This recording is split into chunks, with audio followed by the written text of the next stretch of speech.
தமிழக வெற்றி கழகம் மதச்சார்பின்மையும் சமூக நீதியையும் காக்கும் அரணாக இருக்கும் என்று ஆதவர்ஜுனா சொன்னார். முதலமைச்சர் விஜய் சொன்னார். அந்த நம்பிக்கையில் தான் காதர்மையின் இந்திய யூனியன் முஸ்லீம் லீக் இதற்கு துணையாக நிற்கும் என்று சொல்லி ஒருவரை அமைச்சராகவும் ஆக்கியிருக்கிறார்கள். வேற என்ன எவிடன்ஸ் வேணும் உங்களுக்கு? இந்தியன் யூனியன் முஸ்லீம் லீக் கூட்டணியில் இருக்கு.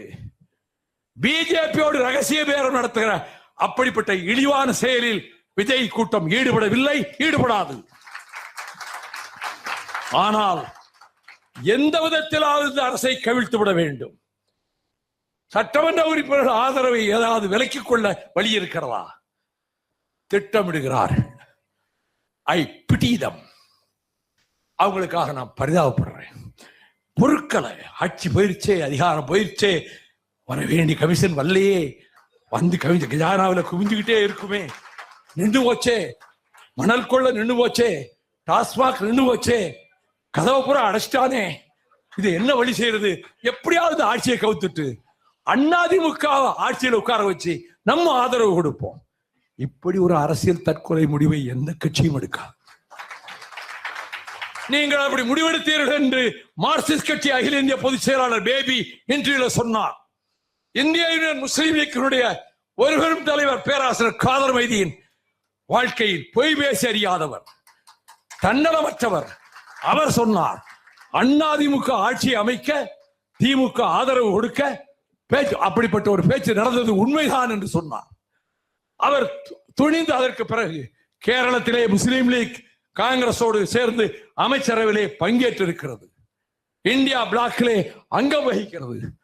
அந்த இயக்கம், அந்த அடிப்படையில் இங்கே விஜய் தொடங்கி இருக்கக்கூடிய தமிழக வெற்றி கழகம் ஒரு காலம் பிஜேபியின் பக்கம் சாயாது. அதில் எனக்கு முழு நம்பிக்கை இருக்கிறது. மதச்சார்பின்மையை பாதுகாக்க, சமூக நீதியை பாதுகாக்க அவர்கள் போர்க்களத்து சிப்பாய்களாக நிற்பார்கள். தமிழக வெற்றி கழகத்தினர். நான் ஒன்றை சொல்ல, என்னை கவலைப்பட வேண்டாம் என்று சொன்னார்.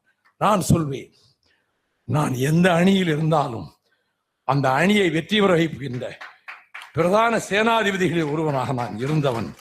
இன்றைக்கு உங்களோடு இருக்கிறேன். உங்கள் அரசுக்கு ஆபத்து விளைவிக்க எவர் முயன்றாலும் அதை தடுக்கின்ற போர் வாளாக, கேடயமாக மறுமலர்ச்சி திராவிட முன்னேற்ற கழகம் இருக்கும்.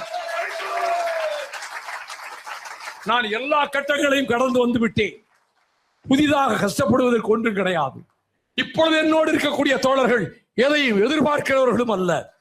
நாங்கள் சேப்பர்ஸ் அண்ட் மைனர்ஸாக இருப்போம். ராணுவம் வருகிற போது முன்னாலே சென்று கண்ணிவெடிகளை அகற்றுகிற கூட்டத்துக்கு பெயர்தான் sappers and miners. MDMK will behave like sappers and miners for Vijay government. நீங்கள் பகல் கனவு காண வேண்டாம்.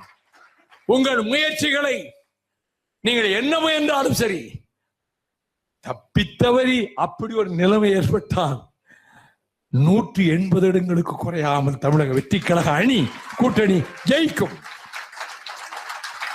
நீங்கள் படுதோல்வி அடைவீர்கள். உங்கள் அடையாளத்தை இழப்பீர்கள், பூஜ்யமாவீர்கள். ஆயிரக்கணக்கான கணைகளை தாங்கி, தாக்குதல்களை தாங்கி வைரம் வாய்ந்த நெஞ்சம் வைகோவின் நெஞ்சம். நான் ராணுவம் எதிர்கொண்டு தாக்கிய போது புலிகளால் காப்பாற்றப்பட்டு நூலிழையில் உயிர் பிழைத்து தமிழ்நாட்டுக்கு வந்தவன். மரணத்தை அதன் அருகிலே இருந்து தரிசித்தவன். புதிதாக எனக்கு எந்த கஷ்டம் வர வேண்டியதில்லை. இப்பொழுது நாங்கள் இணைந்திருக்கிறோம். இந்த அரசுக்கு அரணாக பக்கபலமாக இருப்போம். அப்படி இருக்கின்ற வகையில் தான் அப்துல் கலாம் சொன்னார், மிக அருமையாக சொன்னார். நீங்கள் பட்டாய்க்கல்லாக இருக்கிற போது அடியை தாங்கிக் கொள்ளுங்கள். When you are the hammer, strike, repeatedly strike. நீங்களே சம்மட்டியாக மாறும்போது நீங்கள் ஓங்கி அடியுங்கள். இது அப்துல் கலாமுடைய வார்த்தைகள். அவர் கடைசி நாட்களிலே ஒன்றை சொன்னார், இறைவா நான் மேலே மேலே ஏறிக்கொண்டே இருக்கிறேன். இறைவா, எங்கே இருக்கிறது அந்த உன்னத சிகரம்? இறைவா, நான் உழுதேன், உழுது உழுது உழுது உழுது கொண்டே இருக்கிறேன். இறைவா, எங்கே காண்பது அந்த இன்ப புதையலை? இறைவா, நான் கடல் அலைகள் மீது பயணித்துக் கொண்டே இருக்கிறேன், தொடர்ந்து பயணிப்பேன். இறைவா, எங்கே நான் பார்ப்பது சமாதான தீவை? இது அவர் எழுதிய கவிதை, அவருடைய சொற்கள். அப்படிப்பட்ட அப்துல் கலாம் அவர்கள் இரண்டாவது முறை ஜனாதிபதிக்கு போட்டியிட வேண்டும் என்று எல்லோரும் விரும்பிய போது அவர் போட்டியிருந்தால் நான் வேட்புமனு தாக்கல் செய்ய மாட்டேன் என்றார். அப்பொழுது ஜெயலலிதாவின் கூட்டணியில் நாங்கள் இருந்தோம்.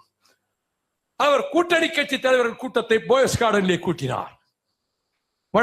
வடகிழக்கு மாகாண தலைவர்கள் வந்தார்கள். அவர் நம்முடைய உத்தரப்பிரதேசத்தினுடைய முன்னாள் முதல்வர் முலாயம் சிங் யாதவ் வந்தார். அவருக்கு வலது கையாக இருந்த அமர்சிங் வந்தார். சந்திரபாபு நாயுடு வந்தார். எல்லோரும் இருந்தோம். ஜெயலலிதா வர 10 நிமிஷம் இருக்கும். நாம் யாரை பிரேரிப்பது?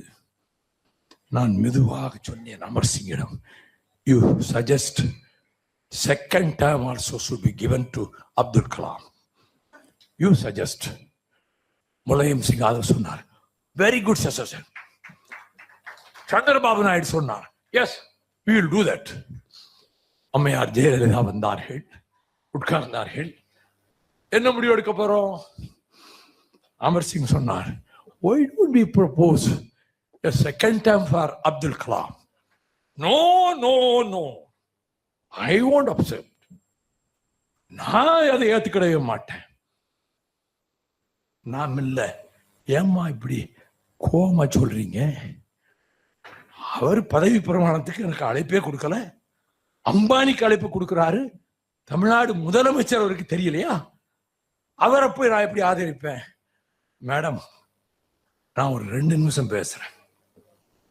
டாக்டர் கலைஞர் சட்டமன்றத்தில் பொன்விழா கொண்டாடினார். அந்த பொன்விழாவுக்கு அப்துல் கலாமை வருந்தி வருந்தி அழைத்தார்கள். தூது மேல் தூது விட்டார்கள். ஒருபோதும் வரமாட்டேன் என்று அப்துல் கலாம் சொல்லிவிட்டார்.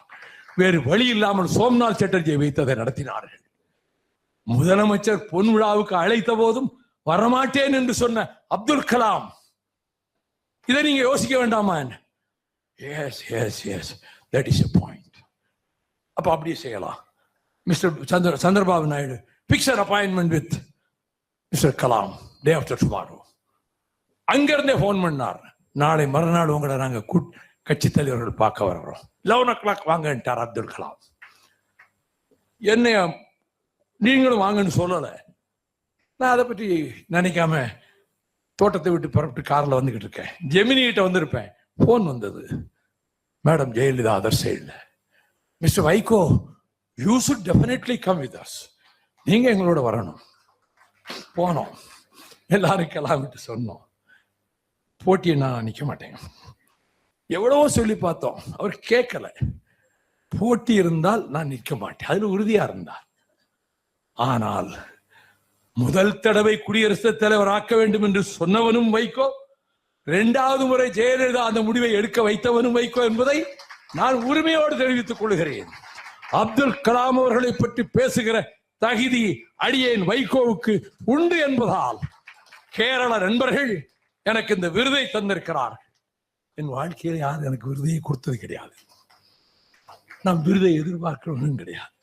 ஆனால் பிற இன்னொரு மாநிலத்திலிருந்து, சில நாட்கள் என் மீது கொஞ்சம் கசப்பு இருந்த மாநிலத்திலே இருந்து நீங்கள் என்னை தேர்ந்தெடுத்ததற்கு தமிழ்நாட்டு மக்கள் சார்பில், எங்கள் இயக்கத்தின் சார்பில் என்னுடைய நன்றி அறிதலை என் நெஞ்சின் ஆழத்திலிருந்து உங்களுக்கு தெரிவித்துக் கொள்கிறேன்.